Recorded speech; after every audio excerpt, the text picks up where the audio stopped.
কলেজকে না করাতেও যাদেরকে আমরা বানাই, এটা ছাড়া আমরা নিজেরাই বিব্রত হই।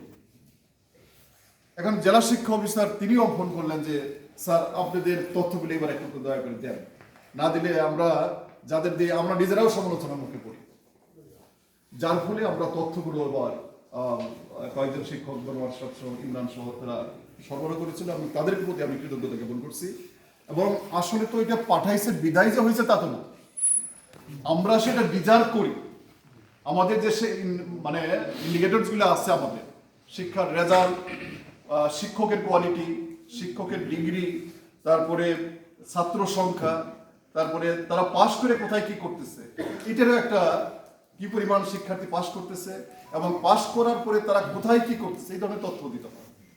এবং শিক্ষকদের ডিগ্রি সেখানে উল্লেখ করতে হয়, অধ্যক্ষ কোথায় কোথায় ট্রেনিং দিচ্ছেন, কি কি তার অর্জন আছে সেগুলো সেখানে উল্লেখ করতে হয়। কাজেই এটা যে আমরা এমনি এমনি পাইছি, তথ্যগুলো আমাদের সকল কলেজের চেয়ে ভালো বিধায় আমরা এটি পেয়েছি। তো এটা যারা আমরা এই কলেজের শিক্ষকতা করি, এটা শুধু এই আমরা স্বীকৃতি পেলাম বিদায় যে শ্রেষ্ঠ তা না, কিন্তু আমাদের অনেক সম্মানিত শিক্ষক বক্তব্য দিয়েছেন যে সারা বাংলাদেশের যে কোনো জায়গায় গেলে, সরকারি আশিক মাহমুদ কলেজ একটা ব্র্যান্ডিং, এখন যে কোনো জায়গাতে গেলে মানে অনেক শিক্ষকও বলেন যে স্যার আশিক মাহমুদ কলেজটা একটু দেখার ইচ্ছা, স্যার সামনে শীতে আসবো, অমুক সময় আসবো, স্যার একবার অন্তত দেখতে আসবো। এবং আমি ডিজি স্যারের সঙ্গে দেখা করলাম, তারপরে ডিরেক্টর দুই তিনজনের সঙ্গে দেখা করলাম, এই গেলেই বলে যে স্যার আপনার কলেজে একদিন একটু যাবো, হ্যাঁ এত সুন্দর কলেজ আমরা ফেসবুকে দেখি, স্যার একদিন একটু যাই দেখা। কাজে প্রত্যেকটা জায়গাতে আমাদের কলেজের যে সুনাম, এটা সারা বাংলাদেশের সব জায়গাতে গেলেই এক নামে সবাই চেনে।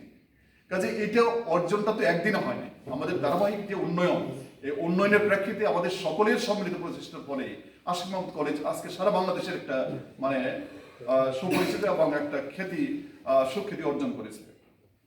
তো এই কারণে আমি আমার এই অর্জন, এটা ব্যক্তিগত অর্জন না, আপনাদের সকলের অর্জন, একটা সম্মিলিত অর্জন।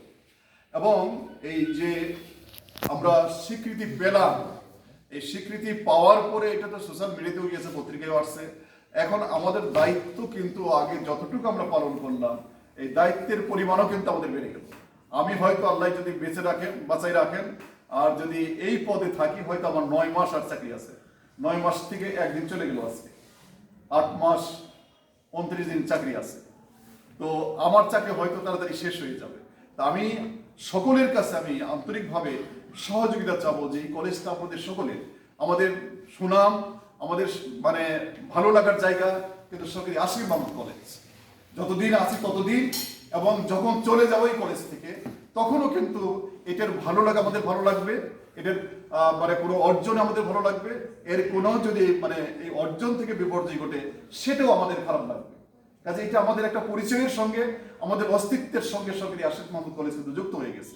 কাজে আমি চাবো, যেহেতু স্বীকৃতি একটা আসছে, আপনাদের সকলেই আন্তরিকভাবে চেষ্টা করবেন যে সামনের দিনগুলোতে আমরা যেন আরো আমাদের যে লেভেলে আমরা আসছি, আমরা যেন আরো এটা আপডেট করতে পারি, আরো আমরা উন্নয়ন ঘটাতে পারি।